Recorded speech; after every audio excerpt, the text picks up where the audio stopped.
an agent, so I'm doing the training with FK Consulting, complementing my work as an agent. And I think it's important that the person teaching you about the contracts is actually the attorney and not the secretary, or somebody teaching you about things as an agent is actually an agent, and not just somebody who read a nice book and now is trying to teach you. I've been part-time in property for probably 20 years, because my mother-in-law and father-in-law is in property. About 10 years ago, my wife started in property, so she's been an agent for 10 years, and I've been an agent for 8 years, full-time. The amount of transactions and difficulties and things we've learned is plenty, and the idea is not to transfer everything. I'll give you guys some detail of what we addressed today now. But it's nice to come from when she spoke about the COC or the how is people married, what's the occupational rent. It's important to actually know that you've actually experienced that and how to apply that to your business every day. That you don't sit in front of a client, and a lot of the things we refer to today is that you must have knowledge and understanding and inform the client. And also, I think in the front of that one page with the side printed, the number is on of the attorneys. Hey? Yeah, the telephone numbers are there. So I'll mention it a couple of times today. You can't know everything. With all respect, if there's a black couple sitting in front of me about Lobola, I'm going to say, let me phone the attorney. I'm happy if I have daughters to charge Lobola, because I think I'll get some money. But I don't know how the process works. And the question the lady asked about the letters around it and so on. So if you don't know something, call an attorney, call the bond originator, call your boss, and get the right answer. You can't know everything. All right. Did everybody sign the attendance register? Let me just grab that so long. All right. No, you guys did it. All right. I'm going to hand you out some packs. Inside is some into what you've learned today. So if the lady spoke about the anti-nuptial agreement and that's something you want to remember, you put it under wow. That's something I learned, that's something I need to apply. If it's I'm good, so for example, you know how to calculate occupational rent, or you know how to phone up somebody when you want to speak to them, and you just say, oh, I'm actually not too bad at this skill in my business or as an agent. You write it there, and if there's something you realize and you learned that, oh, I shouldn't be doing that, then you write it under stop it, that you know, I must, don't do that anymore, I'm going to get in trouble, or it's going to take long for me to get paid, for example. If it's getting full, right on the back, that you don't run out of information or run out of space. You might learn more or stop more things that there's space for here. The other pack is the slides. So I'll explain to you as we go through it. We're currently just still on the agenda sheet, so we'll go through the pages as we continue through the morning. And the last one is the feedback form, which we'll fill out by the end of this morning, afternoon, when we are finished. As you've done now with the attorney's presentation, if at any stage you want to ask a question, put up your hand, stop me, ask a question, and it could be that I don't know. And now let's talk to the bond originator or ask the attorneys if I don't know it, but luckily we're talking about agency, so I should have most of the answers. The agenda for today is a welcoming and introduction, which we are busy with. I'm going to give you guys some opportunity just to introduce yourself also now. We're going to speak to cold calling, we're going to speak about negotiation, follow up with the clients, how to add value to your agent, to your clients as a property agent, and how to handle rejection as a sales agent. Okay. For introduction, I would like you guys to stay seated. Just say, I'm Jaco, I'm an agent for 1 year, for 5 years, for 8 years. The area that you work in, that I get a feel for the examples I could use. And what's your favorite dish? So mine is obviously braaivleis. You can see that I'm healthy and not hungry. But yeah, let's start here. The first aspect we're going to speak to is cold calling. And with real estate and with agencies, often the principle or the training you go through is say you must cold call people. Does anybody know what cold call means? Yes. Isn't cold calling when you call, like you have a bunch of numbers and you call the person and you introduce them to a product, like you pitch a product to them and check if they're interested. Perfect, exactly that. Do people normally like cold calling? No. No, it's not nice. Even me, I don't like cold calling. So I want to change your mind a bit about cold calling. We don't have to do cold calling. We can do warm calling. We all have a cell phone with many, many numbers, and it's nice that you work all over Pretoria, so my example is very applicable. You know people from your previous work, you know friends, you have family on your phone, maybe from the complex or the flats that you lived in, there was a WhatsApp group. So you have a lot of numbers on your phone. And you can actually just engage with that people so they know you, they have your number. And if you phone them, they're not going to, I don't know this number, because I know I personally, if it says no number or unknown, or it's one of these call centers, I just put down the phone, I don't even speak to the person. But if I see, oh, Michael is phoning me, I know Michael, let me answer, maybe he needs something and I can listen to the discussion or we can talk to him. So if you do that warm calling, because you know the person on the other side, it's easier and more likely for that person to answer. And it's also easier to speak to the person. If you are at a church and there's a nice lady I want to meet, I don't know her name, she doesn't know my name, you walk over, you don't know what to say, she's uncomfortable. It's the same as cold calling. However, if I know it's Michael's sister, I can go, hi.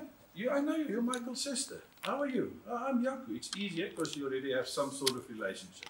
So cold calling, you must not get out of your mind. You must still sometimes do it, but I will tell you later how we trick ourselves to see it's not really cold calling that you don't know the person. You can start by warm calling. And at the end of this cold calling, we're gonna do ourselves a little script that you have some, not homework, but you have some tool to use when you're back in the office or you're back at your desk, that you can actually use that and just engage with people out there. That said, it will be, although we have a printed idea or framework, it will be different for me than it would be for a lady to say the same. It would be different if you speak to a young person as to an old person. If you speak to your friends from school, you're going to, hi, how are you, what's happening? If you speak to your father-in-law or you speak to your uncle, it's going to be a bit more, good day sir, how are you? So all of that will change. You don't have to, if you sit there and you read this off by heart, the guy's going to, yeah, that's a bit stiff, I didn't know you like that. so you can customize it obviously to your needs and your style. But the important is to start thinking warm calling. So when you're thinking going back to the office, if it's 1 week or 4 years you've been, start thinking, oh, I actually know people, I can start speaking to them. And as we enter this cold calling or warm calling aspect, you'll see that actually fits nicely in with that. There is 4 or 5 bullets that I want you guys to understand about when you're doing a call with anybody. If that's for new business, or if that's you're calling a block of flats or a list of numbers, if you just phone somebody with no intention or no structure, you're going to be babbling like the girl you're meeting at church. You don't know what to say. Hi, I am Jaco. Hi, I'm Mary. Okay. If you say, hi, I'm Jaco. Did you enjoy the service today? There's already a bit of script. Yeah, it was nice. The pastor spoke about the bad sins that we do. So there's immediately some conversation because I have an intention of what I want to speak to. If I'm walking in with a client as a seller and I want to sit down and speak to them and I'm unprepared, and it doesn't mean you must have a script for everything, but over time I'll realize there's certain things that you talk through every time. If you speak to the offer to purchase, you will always speak about occupational rent. How are you married? Can I have your ID and things? So there's always certain things that you will have to speak to. But if you are prepared and you know in your head, if I'm phoning Michael, he's living in Arcadia Villas, and I want to explain to him that there's a couple of units sold, does he want to maybe sell his unit as well? So your mind already thinks there's an intention. It's not, oh, well, I don't know the owner of number 7, I can't speak to him. So if you have a script that you give you structure, it will be easy for you to make the conversation flow, and it will be easy for you to get out of the conversation if needed. And it will be easier for you to oh, the guy put the phone down in my ear, I'm all right, because I just wanted to explain to him Arcadia Villas, there's a lot of units being sold. I'm not trying to sell him Tupperware or new Ford Bucky, which he doesn't need. I'm just trying to engage him, coming from value. The second point is you must target the right audience. So if your scripts is correct, and you have something to say, and you have identified your target audience, and the target audience can be, I'm phoning my friends this week. Next week or Friday, I'm phoning the people from my child's school. These carpets or mats here is for karate. Maybe your son is doing karate. I'm phoning the ladies or the moms from the karate club. So if you speak to the ladies from the karate club, you're not going to tell them there's 10 units sold in Arcadia Villas. They don't care. They're living in Clubview or they're living in Sunnyside. You must understand that if you talk to someone, if I speak to the lady at church and I start telling her that you watched the soccer yesterday, she's going to, where are you coming from? Aren't you happy with what the pastor shared with us, or what are you talking about? So if your script is right, and you know what your target audience is, you already have some structure and you have more confidence in how you're going to speak about it. You personalize the approach, as I said earlier, men and women will do differently. If you speak to your school friends, or to your close friends, it will be different than when you speak to your uncle or your in-laws, for example. If you speak to the karate parents, it will be different than what you speak to the teachers at school. I mean, the karate guy is more, all of them look like that, but you're going to speak about sport and talk about your son's progress, and then you're going to speak about property, you understand what they want to do with their property. So the audience, what you speak to must be adjustable, there must be a script, and you must come in with intent. And then you must be patient. Because I might phone Michael the first time, or speak to the person at the spa in the queue, and they're like, oh, sorry, I must pay now. And you can't finish your script. Or phoning Michael, and I can't speak to you now, I'm driving, Jaco, or I can't speak now, I'm walking with a client or into a meeting. It doesn't mean they, and we'll get to it with the rejection later on, it doesn't mean they chase you or you are bad. They're just saying now, no for the now. They just can't speak to you now. Make a note, speak to them later. We'll touch on that also. So don't take a no, or don't speak to me. It's never, no, don't ever speak to me. It's just, don't speak to me right now. I may be happier later on. I can speak to you after work, and if it's possible, just check, okay, when will be convenient? Now after lunch, or this evening, or I'm at a conference in Elsprecht, phone me on the weekend. So don't be, oh, this guy don't want to speak to me. I found Arcadia Village, out of the 50 units, nobody can speak to me. The guys are working, they have a life. Or the parents from the karate or the people from church, they live. They don't just wait for Jaco to phone. They also do things. So, but don't be discouraged and impatient when you phone 20 calls and Michael says, you guys must phone 50 people this week. And you phone 50, but 48 put down the phone for you. It just means not now. Doesn't mean no. Phone them again next week. If I walk over to Mary at church and she says, I want to get some coffee, it doesn't mean it might mean she doesn't want to speak to me, but it's maybe just not now. Maybe she's really thirsty and she wants some coffee, or maybe she really wants with a lady and go and pray. It's just not now. It doesn't mean no. Okay, if a lady says no 5 times, maybe I should get the message. But in property, when you do the warm calling, you must be persistent and patient with getting back to that client again and again and again. Then a couple of things that the lady explained about the offer to purchase, you must offer some value. So if you have an intent, I'm phoning Arcadia Villa, because there's 10 units that sold in there, and I just want to give the other property owners the opportunity to firstly know that there's 10 units out of the 50 that's being sold the last year. I want to give them opportunity, do you know what your property is worth? And I want to send that report to them. So you're coming with something of value. If you're sitting with a person, they don't want to sell, they just want to know how much their property is worth. And you're coming with, this is the properties that's been selling in Clubview for the last year. Or these are the number of units and the price that they've been selling for in Arcadia Villas. You're coming with something that you give to them. It's not just sitting there, so how are you, Michael? You want to sell? Yes.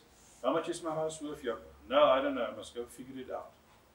Sometimes you might need to go back to your desk, but if you already have the value from, I've calculated what it could sell for, what is Arcadia Villa's typical selling price, I've got my scripts prepared, knowing I'm going to speak to when do you want to move, why do you want to sell, are you going bigger, is it a divorce, are you moving to Cape Town for work, then there's more intent of what you're coming to. Then it's not a cold call or I'm phoning somebody out of the blue, because I want to give you the report on Arcadia Villas, or I want to check with you, are you in the market to buy or sell property as a karate mom from where my boy is at the karate class as well. Then if you think about the list, and I spoke about your phone, if the guys that's been around a little bit longer, I don't know where you get your numbers from, if you take the telephone book, or if Michael gives you a list of numbers, or do you just find your own numbers? Most of you guys, if I look at the age of the group, I guess you're on social media. So you will have a Facebook page, and on Facebook you will have some friends. And the warm call isn't necessarily always beep, beep, bob, bob, bob, phone, and somebody's answering, or they put down the phone. If you use Facebook chat, or Messenger rather, or you use WhatsApp, isn't that also a conversation? Yesterday, Michael and myself spoke. He said he'll send me the location and the address. I WhatsApp him to remind him. He sent it back to me. There's a conversation. It's a warm call already, because Freda introduced us already. So we were comfortable speaking with us. I had a script, because I needed to know the location, and Michael was sorting out his crisis at the office. And Michael had a script, unknowingly. He needs to sort out because he wants to teach his team with the trainers. So there's already a script, you guys see. So a warm call doesn't need to be, oh, I'm going to phone Arcadia Villas, I'm going to phone psych yourself. You can use Facebook Messenger, you can use WhatsApp, you can use, so if a person phones, and I phone Mary and she's pushed, beep, beep, phone's dead in my ear. I send a message, hi Mary, you remember me? Our kids is both at soccer. I've joined Rainbow Property, so just want to let you know I'm in property. If you want to buy or sell property, let me know, or if you know about somebody. There's a script. If you literally walk at, if people are becoming aware that you're an agent, the first question they ask you is, how's the property market? Which is, how wide is the horizon? Because property in Arcadia, and property in Clubview, and property in Sandton, there's different movements. It was about 2 years ago, 18 months ago, part of Midrand had a lot of complexes being developed, and the property growth was 40%. If you bought a property last year for 500,000, you're selling it this year for 900,000. Guys, that's an enormous growth. In the same time, in Clifton, the rich place, one of the rich spots in South Africa, the Clifton property had a negative growth of 4%, because there's less people with a lot of money. So you put your property in the market for 10 million, and you wait, and you wait, and you wait, and eventually you're selling it for 9.6, 9.4 million. Because there's less people with that money. So if somebody asks me, how's the property market going? I've got a script for that.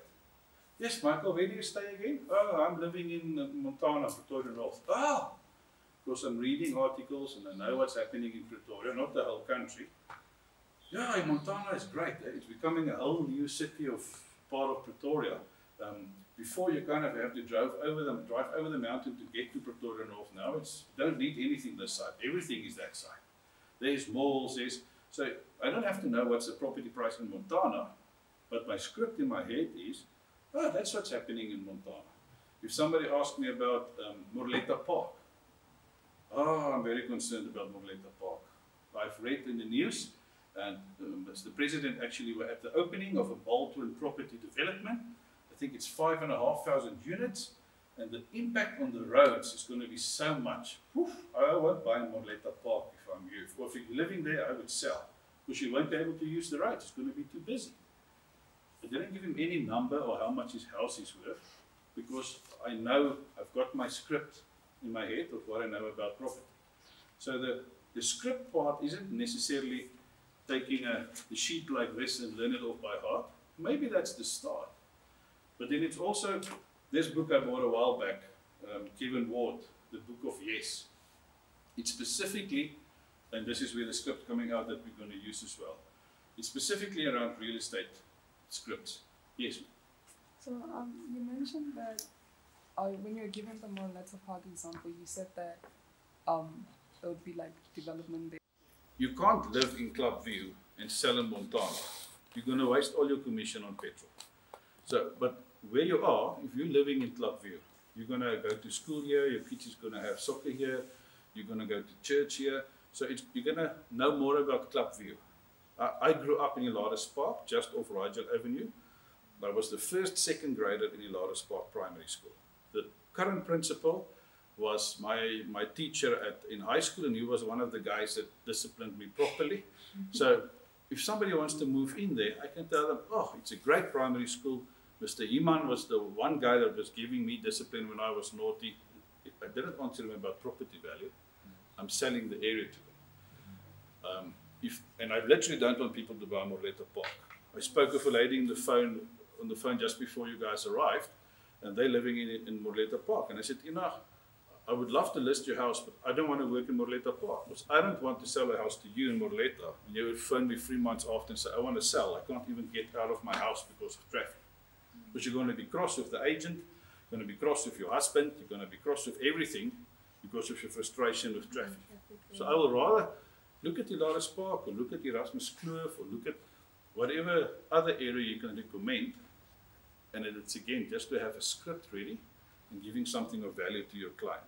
And the client is not only the guy you cold call or warm call off your list or off your phone, of the numbers you've got. It's anybody you speak to. If I'm in Spar and there's only 2 queues available, and I'm seeing this lady in front of me is battling with the twins that's naughty in the trolley. I would tell them, oh, I can imagine the problems you had. My boys is now teenagers. Luckily, I don't have that problem. I have other problems. They eat everything they can see. We start a discussion. What's my script? I want to find out where she's living. Is she renting? Is she a single mom? Is it in a complex or is it in a house? Not to be freaky, where do you live? Want to sell your house? How long have you been living there? Where's your husband? It looks like I want to stalk the lady. So you have a normal conversation and you find out some information. And then, what are you doing? No, I'm an estate agent. Oh, it could be, oh, you're an estate agent. But it could also be, oh, my mother and father is living in Limpopo. We want to bring them closer to Pretoria. They're ill, they need the hospital. So, but let's look for something, you see. So, yes, I have my opinion about Morletta, but there's excellent agents working there, selling houses, breaking records. Morletta Park was last year the 3rd busiest suburb in the country from a selling perspective. So although I have my opinion, or maybe that's underlying my opinion, saying, yo, a lot of people is selling, getting out of there. Why? Is it Bolton property development? Is it young people that's getting a home and a lot of complexes is selling? I don't know the detail off by heart because I don't focus on Morletta Park. But when you come from script and you want to give your client something, it's important that you have your general answer available. To say, it's different when you're sitting in front of a black couple and they're asking me about Lobola and how they're married and I don't know and I must phone the attorneys, then I really don't know. But to say, I don't know what's happening in the property market, but you're an estate agent, oh, that's bad. And even if you're in the industry a week, you can look at free YouTube videos, you can read Property 24, you can read One Citizen newspaper, you'll get a good feel of what's happening. When is the interest rates going up? What is happening with the Bolton development, for example? So it's my wife did a listing. It's there next to Mamelodi, that place with their own waves and beaches. Sea Valley, yes. She went there for a listing on Tuesday last week. And I said, you can't drive out there, it's Helen gone. She said she came there. You haven't seen that part of Pretoria, she told me. It developed, there's traffic lights, because I don't go that side. Then she said, you wouldn't believe how amazing it looks. So I can't speak about somebody that wants to buy there because I don't know that. And again, somebody that wants to live there doesn't necessarily want to live in Clubview where we're standing now. So when it comes to your script and being prepared and giving the client something of value, it's all about just having something prepared for them. You had a question. Oh, I just wanted to find out, is biasing or are we discouraging the clients? It depends on the question. So if I have an opinion about Morletta Park, I'll give them advice on what's the current issues in Morletta, in my opinion. The road infrastructure is very congested. So if you're not working from home, so you just drive to school or drop your husband at his work, if you work from home, it's fine. Traffic won't bother you. But if you have to drive out, drop the kids, and drive out and go to Joburg or to CBD, Victoria, you're going to spend 2 hours on the road from Morletta. If you just cross Solomon Moshlangu and you live in Gasfontein or Constantia Park, you're literally saving half an hour on your travel time. So I'm not discouraging them, but it's a good question actually, because it's how you structure it. If I say, oh yeah, you don't want to stay in Morletta, as opposed to, you know what's a great area to stay, which is the same price and the same type of benefits, is Gasfontein or Hilaris Park, or Kafiri Glen is more expensive. So because you use the same road, but the bad traffic is behind you. Because you're always going to have traffic. I'm using it as an example, but it is a good question. Suren, is it this distinction between discourage and advise? It's also, especially now, if I work with, it's part of the market I'm focusing on is pensioners. I always tell you, then if you were my parents, this is what I would tell you. Move out of this 5-bedroom house with the pool, with the big garden. You don't need it. It's just the two of you. Yeah, but we have this furniture and this books and that. My script in my head, and I want to give contributions. When last did you use the spare bedroom? When last were there 12 people around your Christmas table? Because you're now going to Michael's house, because he's the big brother in the family, everybody's coming to his house. You as the old people are now traveling to their house, because you can't prepare food for the whole family anymore. Look to all. Why do you need this big dining room? So I'm advising them. I'm not discouraging them and say, oh yes, it's you old people. You let go, the properties go backwards and you don't do maintenance. That's kind of demeaning it. Again, to what I said earlier, if you speak to your uncle, it's different when you speak to your friends.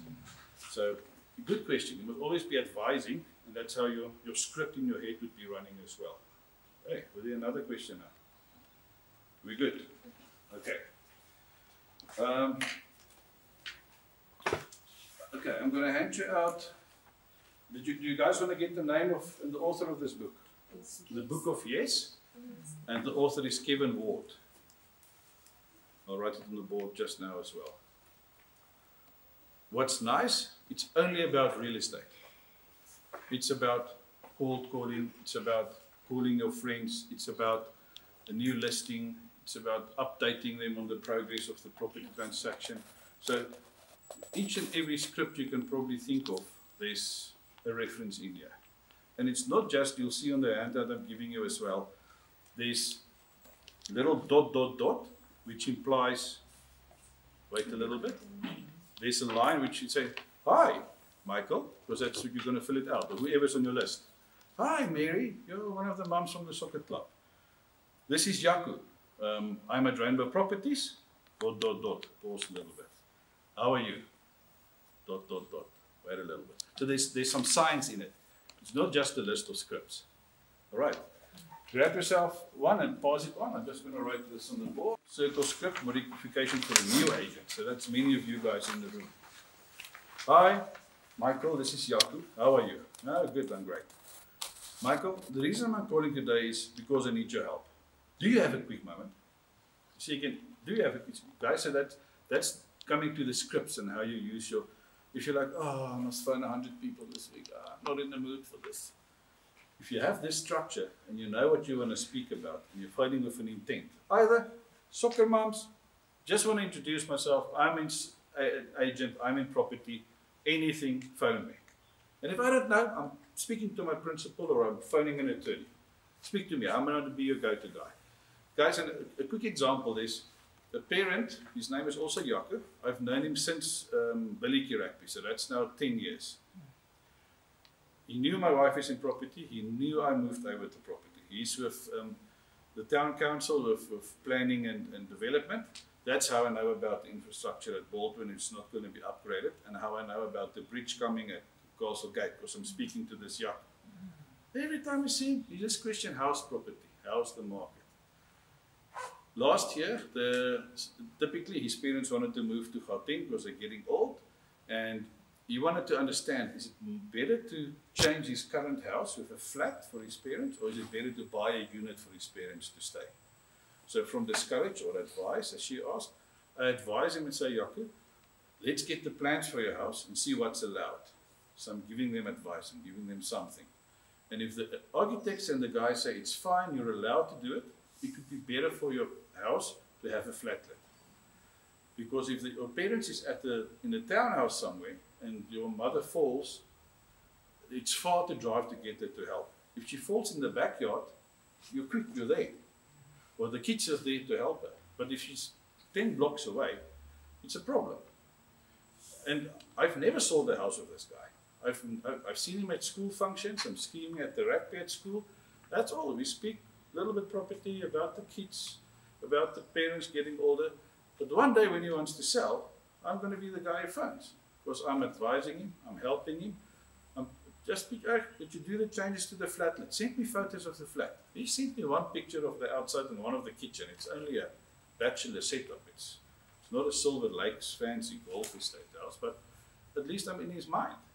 You see, and that's the scripts that you want is not necessarily learning this or studying the whole book. Obviously, if you read the book and you apply it, you're going to be much better than the next guy who doesn't do it. But you just want to be equipped to answer the questions and advise them on what to do next or what's the next step. All right. Does this make sense? Is it something you guys can apply? Yes. All right. It's 10 past 10. I think let's take a quick comfort break. We've been running for just over an hour. Let's make it 15, 20 minutes, and then we'll get back and hit the next subject. Any questions at this point? On warm call, I want to know if you want to sell as well. You see, so you kind of, yes, I missed the guy's call. I'm feeling bad. Because if I'm phoning Michael with this literally tring, he didn't even hear the phone vibrate. But you can see, yes, this number phoned me twice. Shit, the guy really was looking for me. Kind of making him feeling guilty. If the guy is simply rude, I'll show you later on, put him on your rude list. I've got 1 or 2 guys on my phone which I say is this a-hole because that's what they are. I don't want to speak to them. And I know if they phone me, oh, that's a difficult guy. I don't want to speak to this old guy. He's just always rude and speaking down to me. I don't want to engage with him. So if it's, maybe it's in a meeting and they put down the phone. I mean, when she was speaking, I did it with my phone. One of my friends was speaking, we're trying to find an appointment, and I just pushed down the phone. I'll teach you now. We can touch on it quickly. Do you guys know the phones has got a function where you can send a dynamic message back to them? It's not just beep beep dead in your ear. You actually get an SMS with a certain custom message in it. So I use that quite often. I've got Afrikaans and English ones. So if I don't know the number, I'll send the English one because I don't know if it's SARS phoning me or the attorney or who is phoning me. If it's somebody I know from rugby or from school, I will send the Afrikaans one. And depending on how I know the person, so Arjun I've been speaking to just literally sit down and drink a beer, I would send him the informal message. I can't talk now, speak later. If it's the more formal one and I see the number and I don't know who it is or I know it's an Afrikaans client, I'll say, apologies, I cannot speak to you now, I'm busy with a different appointment, I'll phone you as soon as possible. So it's a little bit more professional. But if the person constantly put it down on your phone, put them on your a-hole list, if you want to call it that. You know it's a difficult guy. All right. All the questions covered on warm calling. Did you change the agenda to warm calling? All right, guys. Let's take a break. It's 1:15. Let's be back at about script. You know what you're going to talk about. If it's the soccer parents or if it's the people in Arcadia Village, you have a script because you know what you're going to speak to. It's not like me meeting Mary at the church and I don't know what I'm going to say. You're speaking to the right audience, so I'm not going to use the same way speaking to my friends when I'm speaking to my uncle or my father-in-law. You personalize your approach, men, women. I'm normally a funny guy with a joke or something. The next person is more calm, cool and collected and serious, so you give your own touch to it. And to the example of the script, if you don't want to talk to people on investments, scratch it out on your script as an example. And always come with something to offer of value. The report on the complex sales, visit to your house so they can see how much it's worth, anything of value. just an email telling you this is an attorney to speak to, or this is the person to speak to about your building plans or something. Right. If you look at the agenda, the next point is negotiation. Now, the best negotiators in the world, who would you say is that? Who's the best negotiators in the world? Salesperson. Say again? Salesperson. Salespersons, all right. Anybody else? Marketer. A marketer, all right. I say the best negotiators in the world is a baby. Is a what? A baby. Small little baby. They would cry and cry and cry until they get the bottle, or they get the clean nappy, or you put them to sleep. Or I say a baby, say up to 2 years, 1 year, or they get the sweet, or grandma picks them up. They keep on negotiating. They don't stop. Huh? Think about it. You're right, sales and marketing is right, because we're thinking grown-up words. The best negotiators is a baby, because they're persistent. They keep going. And if you give them the wrong thing, if you clean their nappy and they're actually hungry, they just keep demanding. They just keep persisting. So we can learn from babies. They're persisting. So with negotiation, it's important to be persistent. And as I mentioned earlier, when I spoke about knowing your client and speaking to the right audience, if you're persistent, you mustn't become a freak. You mustn't become invasive. Hi, Michael, I saw on your Facebook you're quite a outdoor guy. You've got a big 4x4 bucky and you camp a lot. And you, yes, I don't even know you. Are you Facebook stalking me? What the hell? Then you're going to have the phone put down in your ear. However, if I see Michael likes camping and I'm phoning up and I say, oh, you want a Cardio Village report? Yeah, I want it. Yes. Then maybe he starts a story. And I finish the call of saying, Michael, sorry, I must go. I'm just busy fitting a new tow bar to my vehicle because we're going camping the weekend. I'll phone you back. Beep. See what I did there? So now Michael knows, this guy's also camping. He's going to send me that report. Yeah, so this immediately, I don't camp.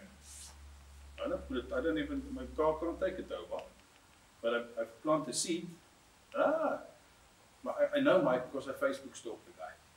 So if I see now somebody phoned me when I said the call earlier, so I'm going to take that number. Now maybe this is a naughty trick. Do you guys know Truecaller? Okay. So I take the number, I'll put it in Truecaller first. I'll say, okay, this is Pete Sampras phoning me. And or maybe it says something, call center or clientele, then I don't phone the guy back. And if I know it's a client phoning me and I literally told him I can't speak now, Pete, yeah, I just want to speak to you about the house that I want to sell, the unit I want to sell. Then I know he's already want to engage with me. Then I'll take his Pete Sampras name, I'll actually Facebook stalk him, and I'll go check. Okay, now I found one of Van der Merwe, Mashlangu. I don't know which Michael Mashlangu I spoke to, so okay, doesn't work. But the 1 or 2 times you do get the person's information, you can just find it out a little bit. Or I'm walking into your house to do the valuation, and everywhere there's pictures of your dogs. And you speak about, oh, my animal children. Or there's a lot of pictures about golf. I don't play golf. I know enough of golf just to find my way around. And I would say, yeah, my boy showed me a video about the guy hitting a golf ball over the water. He was skipping like a rock. And he would just start speaking about golf. I don't need to play golf to speak about golf. But that small piece when it comes to negotiating with the people is to speak to their language and to their environment. But you must understand that if you start talking about property, or you start negotiating on the price, or you start, the guy wants to say, but my house is nicer than the neighbor's house, you must be able to project the right information and guide them and give them the right advice, that they don't think, oh yeah, Jaco, your house is ugly, nobody want to buy it. We might as well just drop the price by 400,000 because nobody will buy this ugly place. I don't need to like the house. The buyer must like the house. And I must, in a nice way, negotiate with the seller and saying, listen, there's a lot of 3-bedroom, 2-bathroom places in Clubview. We need to position yours correctly. So let's talk about how we going to do that?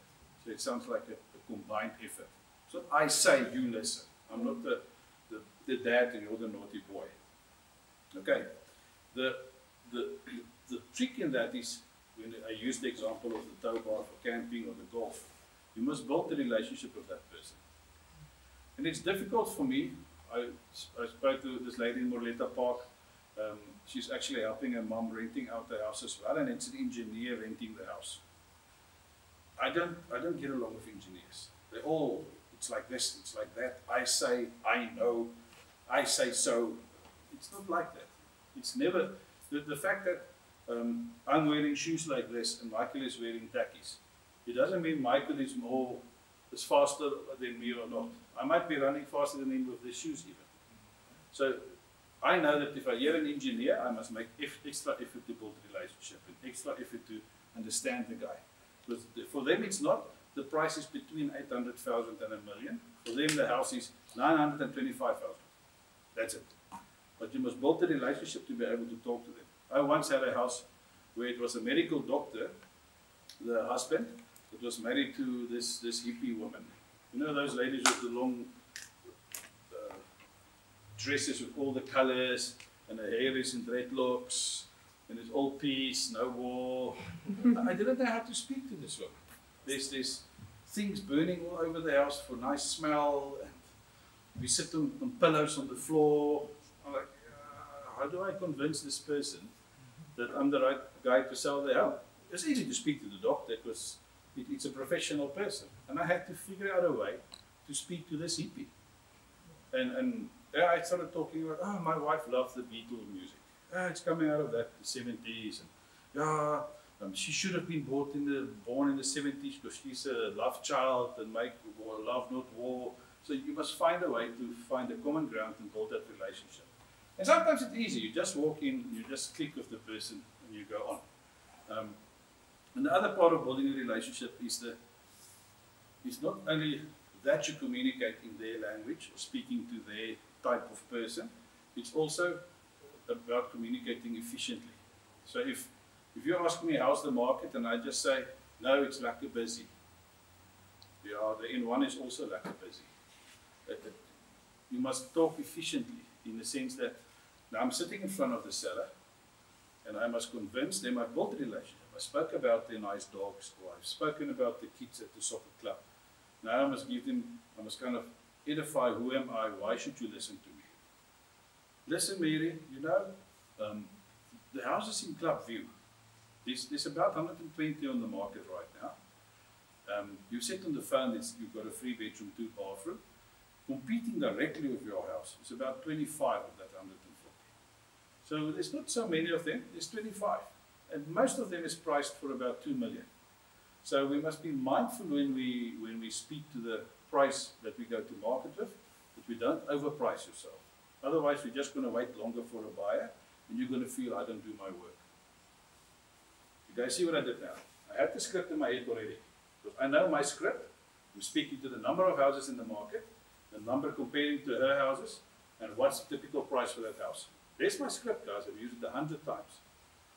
Yes, I have to fill in the numbers for Mary's house, but I already know what I'm going to say when she speaks about price. And then defining the reason why they want to sell. Oh, it's a divorce, or they're moving down to Cape Town. I can't say, oh, you're moving down to Cape Town. Yeah, houses is expensive in Cape Town.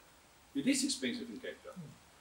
But again, from discouraging them or advising them, I can advise them, you must rather buy in Durbanville than in Kraaifontein, or whatever the case might be. But if I don't come over efficiently and I don't just say, yeah, your house is going to take long to sell if it's too expensive. Obviously.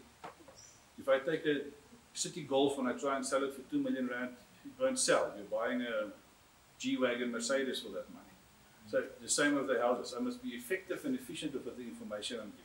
And then there are people like the hippie lady, she doesn't care about the numbers.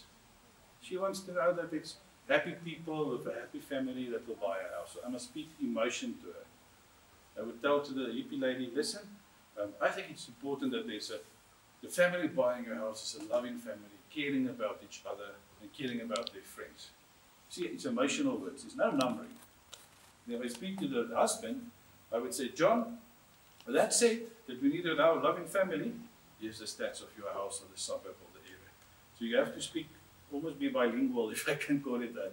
And it's sometimes not husband and wife, it's sometimes two brothers owning the property, or the dad and the son owning the property, or two sisters. Or it's the wife that's got the property, but the husband wants to be all mean and huff and puff. You know? I mean, now I must accommodate the husband and say, yeah, Michael, this is the stats, this is information, but I know I actually have to get the wife's buy-in to support me and use me as the agent in the transaction. But he can influence it, so I must keep him happy as well. And you said divorces is difficult. To build a relationship and be effective with the information in a divorce. If the people just decided to part separate ways in a nice manner, that's still all right. But if the husband got a girlfriend and there's fights, and then it's difficult. But the principle applies. You must still build the relationship. You must still speak effectively to the different parties. And especially with a divorce, you can't tell the husband the house will sell for 1 million and not tell the wife, or tell the husband 1 million and the wife 1.2 million. You're just creating fights. The other thing which I use as an example now with my script is where I use so many houses in Clubview for this price, is to be prepared with the information. Okay, most of you guys are fresh in the industry. Do you guys know what's Lightstone or Lightstone Report?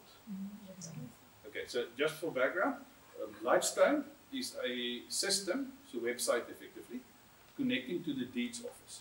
And there's many such systems. There's a system called Windeed, there's a system called Legasis. So there's different systems, and most of you guys use Lightstone, Michael. Yeah. So what Lightstone will give you the power for, you will log in and you can go and do a suburb report. You can do a street report. So what's the report about? It's the sales statistics and information for the last year. And we can actually, maybe Lightstone, they do training online where you guys can just log into. But to draw that report for Clubview as a suburb and just read it and see, this is the type of property that's existing, this is the age of the people selling, this is the age of the people buying. So if you are sitting in front of an elderly couple and they don't want to sell, and you need to build a relationship and negotiate with them, you can tell them, yeah, Mr. and Mrs. Mshlangu, look here. The statistics for Clubview is 65% of people selling is older than 50 years old. That tells me your age is moving out of the area. The youngsters is moving in. So soon you're going to have kids driving down the road with their bicycles and playing ball, and you're going to be frustrated in the area because if you go to Spar, there's going to be kids running in this shopping mall. The statistics, the information shows me this is effective, and I'm building a relationship. Clubview is not becoming your area anymore. Advising, I'm not telling them you better move away, you're going to be the only old people. I'm advising, this is the tendency, this is the trends that we see here. So, despite the fact that you guys work anywhere in Pretoria, and it's, as I said earlier, it's a different discussion around a farming area. Maybe just to put an introduction to that. If you think of a farmer, they work on a piece of land. The farmer, normally they have a piece of land just outside Bella Bella. They don't have a piece of land there, and a piece outside Bloemfontein, and a piece in Uppington. There's some very rich farmers that do have, but a normal farmer, you can almost see all his land at one time. He'll drive for 2 hours and he's covered his farm. And the principle of a farming area is if you focus there and you work in that farming area, and you have your cows walk on the land and you put your crops there, you will get return on that. But if you've got 10 cows outside Bella Bella, and I've got some millies in Frankfurt in Free State, and I've got some cows in the KZN, it won't work. Somewhere your cows will get stolen, or the birds will eat your seeds on that farm if you're not there. So the importance of a farming area is quite critical. But that said, if you decide, and it's not about the office principle, it's about where you decide to work. So if you decide to work in Clubview, where we are today, I've drawn myself some stats on the different suburbs that I'm working in, and the different types of product, the different types of homes. So there's a certain number of freestanding houses, normal residential houses. There's a certain number of estates with units inside them, like Silver Lakes or Midstream or Centurion Golf Estate. And there's a certain amount of sectional title, a complex or a block of flats. And I've put the numbers down per type of property, per suburb, titling it. And I know I'm working with 5,604 pieces of property, which is my possible product I can sell.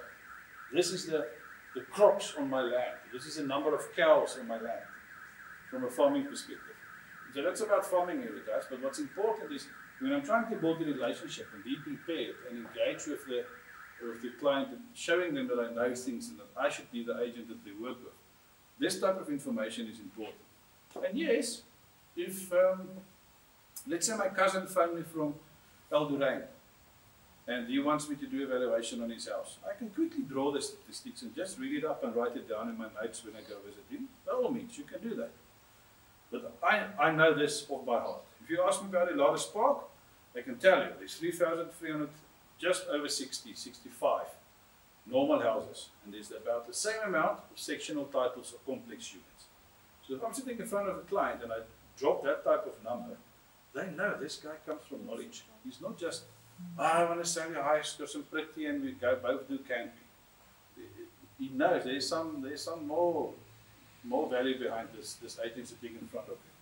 And that gives you the chance to actually, you don't negotiate, because negotiate always sounds like an arm wrestling for me. You're actually informing them and they just buy into this person. So if you think about Mary at the church again, if Mary don't know me, will she go on a coffee date with me?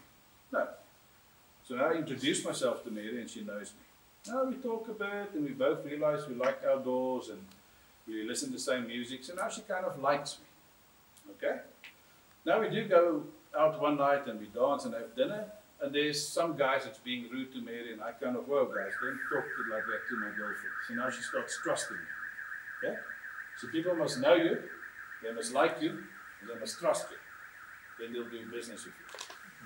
So if I phone up Arcadia Villas, now people know me. They put down the phone in my ear, I send my message. Now they know me. I phone them up again finally and we speak. And this guy also likes outdoors and camping. I like this guy, he's not too bad.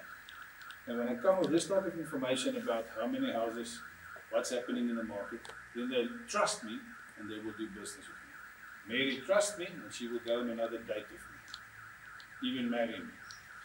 Now I must do the same relationship building with the in-laws. First night I meet the parents, this is Jaco. Oh, it's nervous. Huh? Yeah, we watch me and the future father-in-law watching rugby together. Now he starts to like me because I'm also shouting for the Blue Bulls. Then I put the meat out and he leaves me alone with the meat because there's somebody at the front door and I continue and I braai the meat and it's nice and everybody enjoys me. Oh, you can trust this guy. He actually don't screw up the braai and he's polite with his wife and his daughter. So he knows me, he likes me, he trusts me. He let me date his daughter. You see, so the know, like and trust all over about this negotiation. It's very important to get that in place. And it might not be one phone call. The first time I looked at Mary, she looked at me and we looked away. It doesn't mean we're going to get married. It just means, okay, you're going to saw somebody. You just phone somebody. If you phone up an old school friend or you phone up your uncle you haven't spoken to for 5 years, then they're going to, why is Michael phoning me? He knows it's Michael and you've seen him at the family Christmas, but it's not like your friends. Hi Uncle Mike, hi Uncle, it's Michael here. Just want to let you know, I've got Rainbow Properties. If you want to know anything or sell in Pretoria, me and my team is ready to service you. So, okay, yeah. Okay, I like that. Well done, Michael. Good luck with your business. And now his uncle wants to sell one property. Negotiation goes. You speak with informed data and statistics. Yes, his uncle feels, I can trust this Michael. He's actually a good businessman. And look at his team. They're selling the right properties at the right prices. This is the guy I want to do business with. So negotiation is it's not something there's a 4-point plan, you do this, this, this. Because it will be different if me and Michael is building a relationship, as opposed to me and the attorney, as opposed to me and Mary at church. But you want him to know you and like you and trust you. What I just want to mention almost in closing on the negotiation is when you work with people's information on your computer or on your phone. I mentioned earlier I've got some numbers on my phone which I literally saved the guy as a-hole because he was very rude to me and he was rude to my wife. He was even rude to our principal at that stage. I've started, and I'm an Apple iPhone guy, I don't know of Samsung. So if you phone me, if Michael phones me now, maybe you can just do that. Can you give me a ring quickly, Michael? Just to make show you how I use the negotiation and the soft skills on my phone. If Michael phones me, on the Apple iPhone there's a field called company. And I've saved in company, I think I've saved Michael as, there you can see, agent principal at Rainbow Properties. You see underneath Michael's name. So if Michael phones me, if I'm in a meeting, I know many Michael, I have breakfast with a Michael on Friday. So if this Michael phones me, it's the boss from Rainbow. Hi Michael, how are you? Or, hi Mr. Seller, it's fine, thanks Michael. Hi Peter, how are you? No, I'm good. You know he's speaking. Yes, Peter, you're the guy who's got that unit in Arcadia Villas. How do you know that? We spoke 2 years ago. No, I know all my best clients. The phone told me. I can't remember everything. It's already part of negotiation. It's already part of servicing your clients. Now the guy, if he didn't like me already a bit, he did like me because he phoned me. If he didn't trust me, yeah, this guy remembers me from 2 years ago. It's a simple trick just to use your phone to say, this agent is actually, he knows what he's doing. But on the one side, don't save all your clients as a-hole because they didn't want to take your phone call. Put some intelligence with your phone when you speak to the guy next time that you know who it is. Because I don't know Michael's surname, so I just put Michael and somehow I must remember Michael. If you put it on your computer and you're listing the house, let's say Arcadia Villas number 1, and you get the Lifestone report, you've got your sale mandate, and you have your defects report, and you have the FICA from the client, just by storing everything in one place, next time the guy phones you and you're in a transaction and he tells you, you didn't send me your FICA, your ID. You didn't send me your proof of residence. No, I did. No, you didn't. There goes the trust. So next time when you want to negotiate about your commission or about the price, then they already, this guy couldn't even save my things in a proper folder. Why would I use them? They all over the place, they're clueless. I don't like this agency. I don't like this agent. And it's different for everybody. Men and women do it differently, but by having structure in how you work, having structure in a file, and we'll get to this now, makes you come over more professional. Makes you, they like you and they trust you more. So if they have to sell their house 6 months down the line, then when you phoned them in January, they didn't want it to sell. But 6 months down the line, they inherited the farm. So now they're moving back to Limpopo. Hey, Mary, we want to sell now. Yes, no problem, Jacob. You got number 1 Arcadia Villas. Yes, you remember well. I don't, my phone told me. I saw at that stage we got your property evaluated at 850,000. Yes, yeah, that sounds right, Jacob. Because I can go to my computer and open up my files and I can click on the valuation we've done and I can see. So if there's a transaction, the same type of structure in your email. Okay, so this is on a technical side and on technology and digitally. But that helps you, and we'll speak a lot about it now when we come to the service and the value for your clients. If you've got that structured, and everything is not just in one big folder on your computer, or it's just Michael on my phone, it's giving you, you're coming over as, this guy is nice, he knows what he's doing. I want to use him rather than the other agencies. Okay. The last thing is that I want to dig a little bit more into technology, but you guys are fresh in the industry, so I'm just going to touch on it. A customer relationship management system is exactly what it says. The short for it is a CRM. Now, a CRM could be complex and a heavy, big system doing a lot of things, or it could be a simple spreadsheet. If you think of the attendance register, if you open a spreadsheet and you put name, surname, number, and address, and you're phoning Arcadia Villas to let the guys know you want to give them a report. And number one says, I'm not interested. You make a note. Okay, sir, will you be selling the next year or 6 months? No. You just put, let's say you rate him as number 5. So he's selling way in the future. Now you're phoning Michael, because maybe you're phoning family. You put in a spreadsheet, Michael, name, surname, telephone number, email, address. Hi Michael, we met at the kids' soccer. I'm an estate agent. I just want to know, are you guys looking to sell property? Yeah, no, we must go bigger. My wife is pregnant with twins. Oh, Michael is a number 1. He's an urgent client. You understand? You can do your own rating. It can be A, B, and C. It can be now, soon, and never. You can rate it as you want. But the CRM system, to support you from a technology perspective, and the CRM system doesn't have to be a fancy app or a tool. It can be a spreadsheet. It can literally be a piece of paper where you just draw the columns and you just keep track of what you're doing. But next time when you speak to Arcadia Villas number 1, trying to get them to like and trust you, and you want to negotiate with them, you know what you've spoken about last time. You know what's the time frame they said. And you've got a reason to phone them again. Because if you want to use your scripts correctly, and he says, no, phone me in 3 months' time. We're not going to sell right now, but we'll see. It depends on my new job I'm getting. Good to know. Phone again. Because now, remember what I said, it's warm calling. So if you phone him in 3 months' time, hey, Peter, you said 3 months ago you're getting a promotion, you're getting a new job. How's it going? Yeah, no, I'm working at Standard Bank. I'm done with Africa Bank.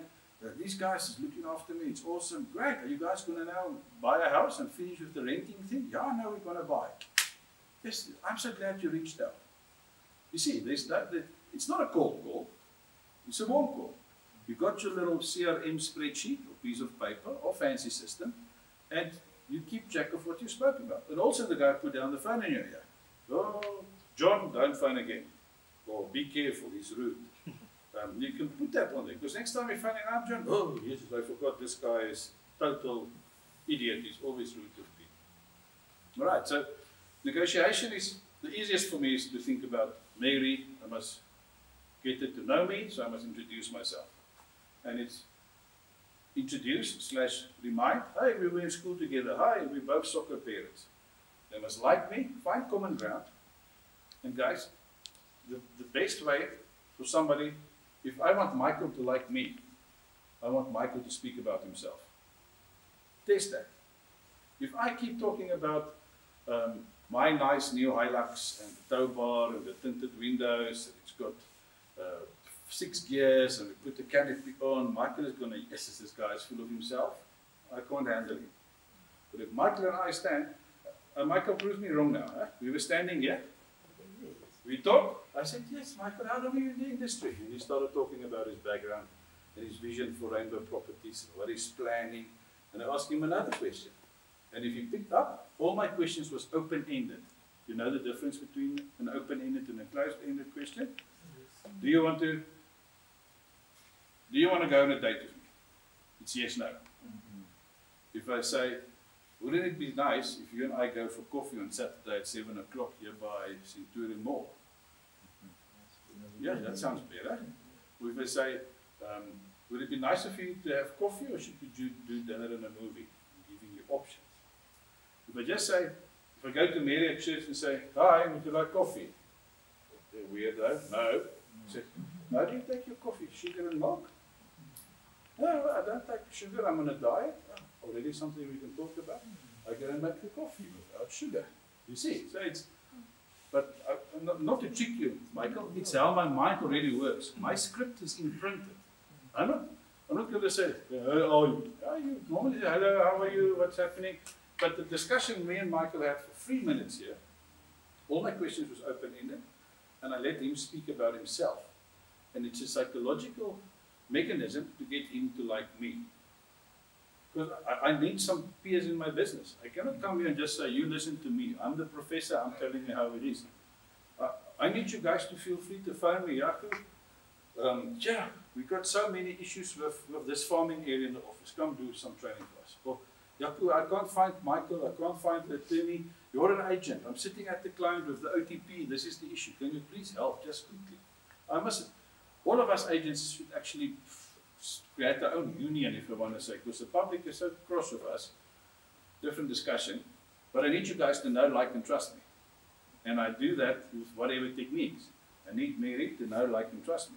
So when I negotiate, I must have my clients know, like, and trust me. Yes? So, you see when you're calling a client, right, and then, like, due to papaya, and the client says, don't call me back, you shouldn't call them back at all. Okay, good question.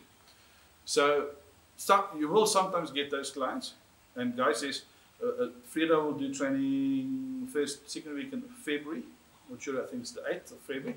She will specifically speak about POPIA. That's the protection of personal information, which now became regulation about a year ago.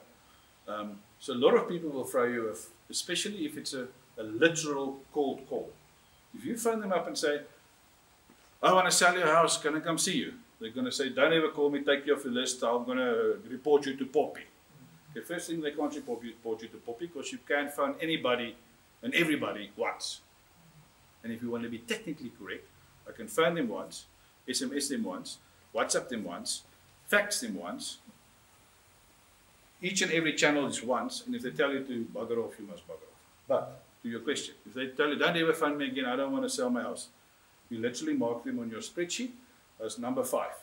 Don't ever call difficult client. And then next time when you phone Arcadia Villas, if it's literally a building you're phoning for business, then don't phone number 1 because that lady said you mustn't phone her.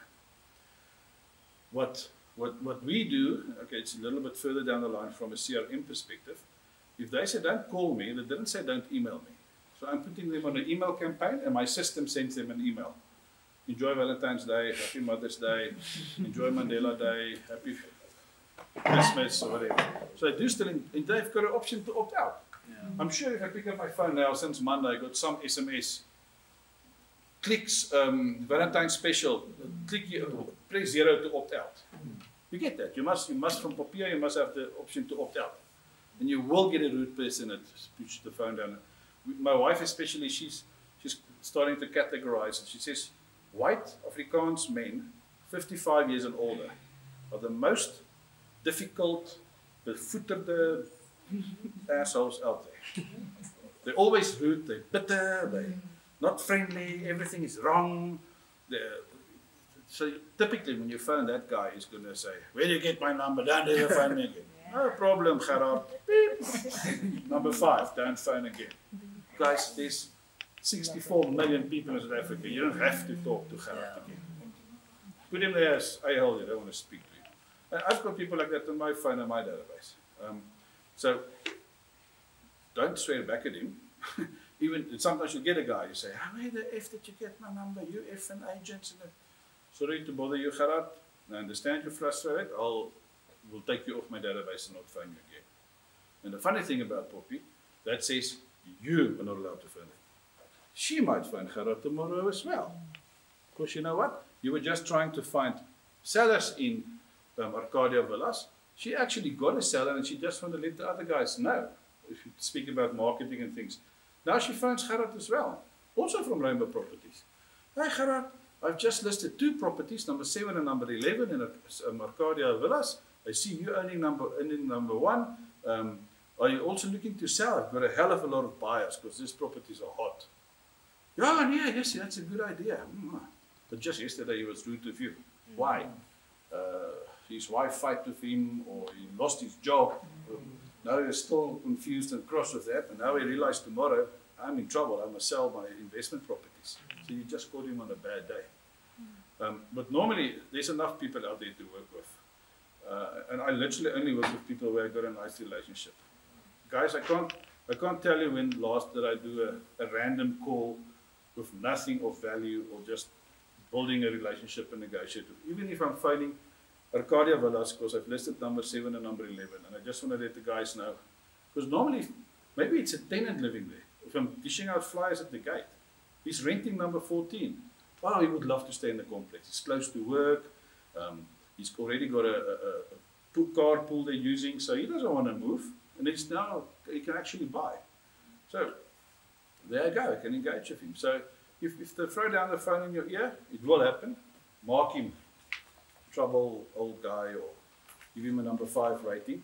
And I literally don't entertain that in the sense that I'm not going to keep on, please take my call. Hi Gerard, you're a bit rude on the phone. Can I phone you in a different time? Don't bother. There's enough units in Arcadia Villas. There's enough other soccer parents. There's enough other people at church. And maybe Gerard is a great guy.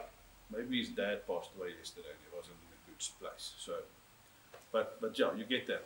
Every so often, and it's especially the older Afrikaans guys, it's very, very cross with life. They just, everything is just bad and negative and a problem for them. So even if they have a great day and they already got a brandy and coke in the hand, they will be rude on the phone. And if you negotiate with them, not negotiate, speak with them on the phone or negotiate in their house for the price, guys, you mustn't take any rudeness personally. Normally somebody say, like last night my wife did a listing. It was actually there 6 months ago, and the people didn't want it. It's literally going through the complex because we've got number 1 and 2 in the market. And the people said, yeah, you can come to evaluation, it's fine. No, we don't want to sell now, it's fine. Last night, she went there again for the valuation, and she says, okay, how much is the outstanding bond? The things that she explained earlier. And the husband said, there's about R1 million bond available, and the rest of the money we must split 50-50. What does that tell you? They're getting a divorce. So without asking and stepping on toes and checking if he's got a girlfriend or if she's running away with her boss, my wife realized, okay, this is a divorce. I must put on my divorce hat, use my divorce scripts, make sure I communicate to both the husband and wife the same. So without being invasive and stepping on toes, you could do the negotiations further, knowing that this is not a combined decision. They're actually opposing each other. Okay, so long answer, but if you get to Gerard and he's bevoeterd, just put the phone down. Say thank you, sorry, and mark him, don't phone Gerard ever again. But a good question, you will get the Gerards out there, definitely. Okay. Can I ask a question? Yes. Okay. I just want to find out, based on others who learn as well, the commissions, how does it work in the industry? In terms of when you are doing negotiations, is it regulated or is it stipulated amount that you must place on the negotiation? Okay, good. So quick ad break and speak about commission. Nowhere in South African law is the amount or percentage commission defined. So it's open season. You can ask R1 to sell the house. Don't do that. It's not profitable. The industry standard is probably 5.5% if you look across all agencies across the whole country. I know of 2 people working in Ferry Glen, Equestria, that area. They do not sell a house for less than 7.5% commission plus VAT. My wife works for Lead Home Properties. They have a fixed fee. So they don't work on a percentage. So if you sell a house for 1 million and you're writing 5% commission, it's 50,000 rand. If they sell a house for 1 million, it's I think it's 29,999. And even if you sell it for 920, 5% is less, it will still be 29,999 for their agency. That's how their agency works. If you think of a 2 million rand house, you charge 5% commission, it will be 100,000 rand plus VAT. My wife's, I think they're working on about 64,995. So it's 35,000 rand less. So a lot of the sellers like the pricing model, but it's a fixed fee. If the house price comes down, that's still the amount you're going to pay. But the industry standard is there's nothing regulated and nothing signed in law. And Michael, that's why the relationship building and the negotiation and everything we talk about today is important to bring the value to your client, stay in touch, because if the person likes and trusts you and they want to keep working with you, and they refer you to your, this lady I spoke about earlier with living in Morletta, and I'm helping her mother renting out the place.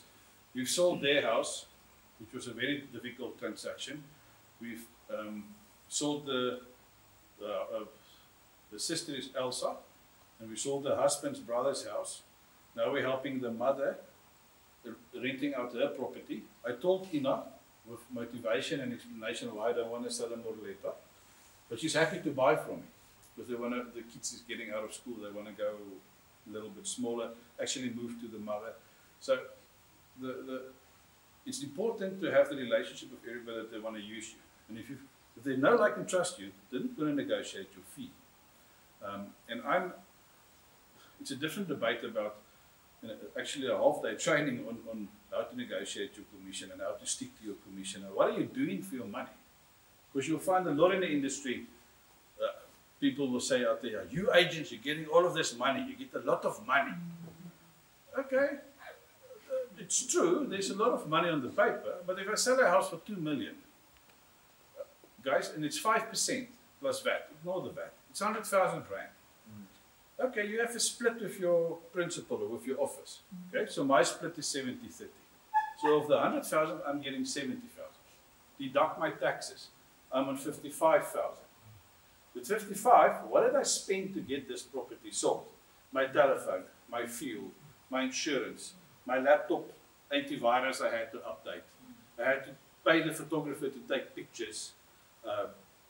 Boom, there's 15,000 spent. Now I'm on 40,000. Now I'm getting 40,000 into my business. I must still print flyers. I must still buy a book to teach myself. I must still maybe pay for some training I want to do. Now I'm sitting with 25,000. So Mr. Seller, of the 100,000 you are paying me, I'm actually only getting 25,000. So I'm still earning that so much money in your opinion? Not that they need,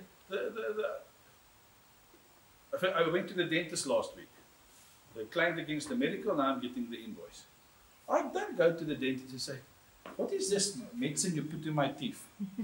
You says here there was you had to put some medicine to kill the pain. I don't want to pay that for the pain. Do you have something cheaper? Yes, then the pain won't go away. What is all those white things? No, don't put another thing in my mouth. You're going to charge me for that. I don't negotiate with my dentist. I don't negotiate with Spar for the bread price. So, your commission, now you see I'm getting all psyched up. Don't negotiate with me on my price. I'm spending, and the best is, now you list the house, and you sell it in a week. Yes, you must get less commission, because you only did a week's worth of work. Yeah, but you're not paying me for the week worth of work, you're paying me for 10 years worth of experience. And my database of people that I'm bringing to the table that can sell their house so quickly, especially if it's a thatch roof, it's unique, or it's a flat roof. Those 55-year-old Gerards that's cross of the world, they don't believe in a flat roof. It always leaks. So all the skills you bring to the table. So Michael, is 5%.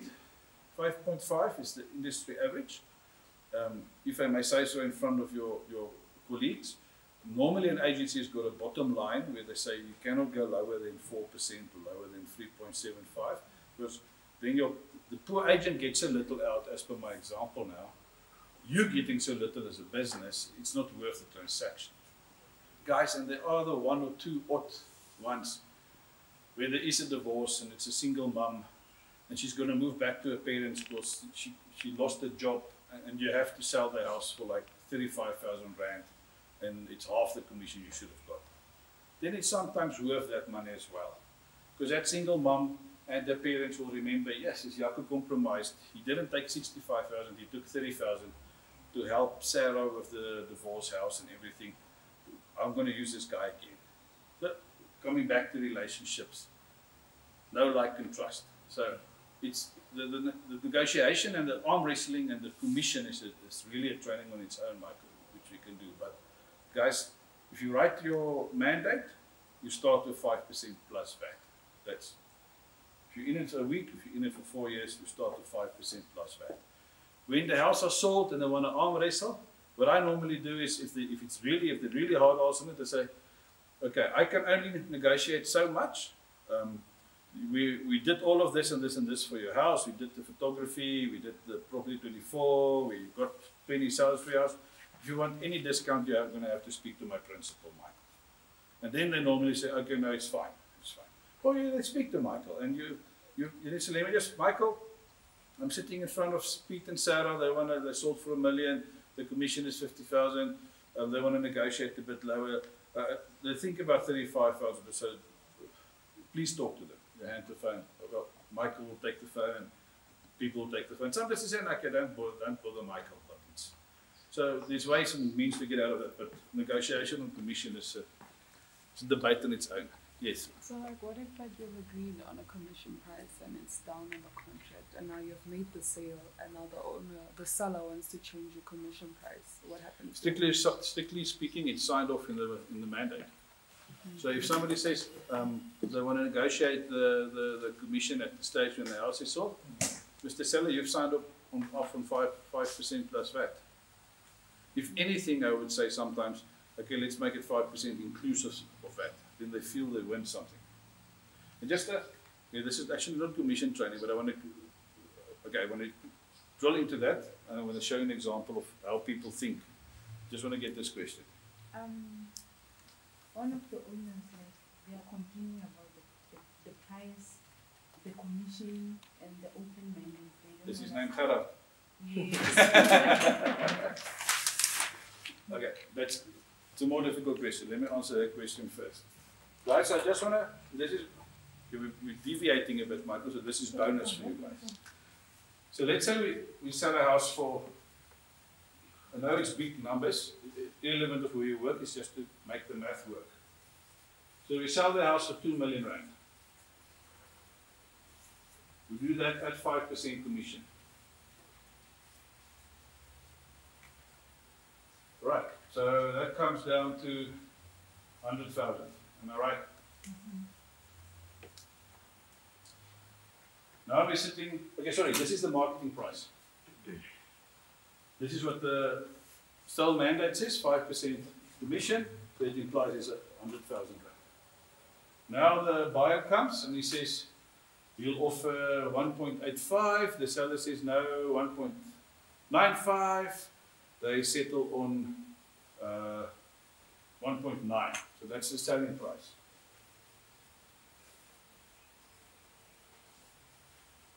Okay, but the way they're thinking of it is, me as a seller, I came down with 100,000. Do you agree? Okay. Now the buyer says,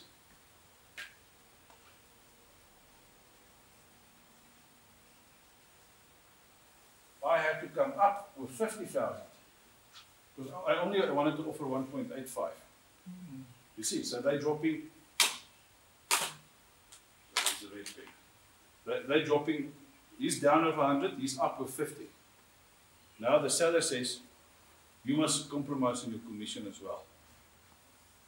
We did 50. I did 100. You must do like 25,000. Or you must do 50,000. Just okay. Now I hear what you say, Mr. Seller. Let me just show you. 100,000 on that is 5%. Okay? 50,000 on the price is plus minus 2.5%. Oh, this pen is ugly, sorry. So it's 7.5%. So what I will do is, I will compromise with 7.5% on my commission. No problem. Because you came to the table as seller, you came to the table as buyer, I'll come to the table with the same proportion, the same ratio of what you guys did. And then you only drop with 7,500. That's fair, isn't it? Why must you drop with 50 and 100,000? In proportion of the money we talk about. I came to the table with my proportion. And it's only if Michael thinks it's okay, he's my principal. I can't tell my boss take less money. If I'm at the cashier at Spar, the cashier can't tell the manager, sorry, Jaco only wanted to pay 12 rand for the bread, it's costing 18 rand. I pay the 18 rand, that's what the bread costs. I can phone the manager, or they can call the manager if the carrots is rotten or or the milk is sour, that's a different discussion. So if they want to push you, arm wrestle you about the price and the commission, you do this calculation. And I did it off my head now to make the numbers easy, guys. It's difficult if it's 950,000 and it came down to 870,000, but you do the same proportion. Mr. Buyer, you offered something. Mr. Seller, we started somewhere. You settle on an amount, and this is a proportion of the ratio that you came to the table with. I'll do the same. And I'm sure my principal will be happy with that as well. And you will be, as opposed to dropping 30 or 20,000 here. All right. Your question again? One of the owners. Gerard. All right. The price, the commission, and the performance. Doesn't want to sign a sole mandate, or doesn't want to sign any mandate? Any mandate. Okay, very simple. If I work at Spar as a cashier, I'm employed by Spar. Can I get up after my shift, walk over to Pick n Pay, just go sit down at Pick n Pay and start being a cashier? No. No, I cannot. Pick n Pay, I can work for both, if they allow it. Pick n Pay needs to employ me. What is any mandate? The open mandate, the deal mandate, the sell mandate? It's a letter of appointment. You are appointed to market and sell my house. Without it, I am not legally empowered to do it. So any property on P24, if you phone them up and the seller, and you say, if you've got a signed mandate of anybody, this, yeah, don't buy houses with Pan Golding. Yeah, but if you sign the mandate, they're going to say, yes, you have to sign a mandate. You're empowered to work for them. If they don't give you the mandate, even an open mandate, I can list any house. I can list this property. Because the attitude of that seller, and it's often because they don't understand. It's often because nobody explained the different type of mandates to them. And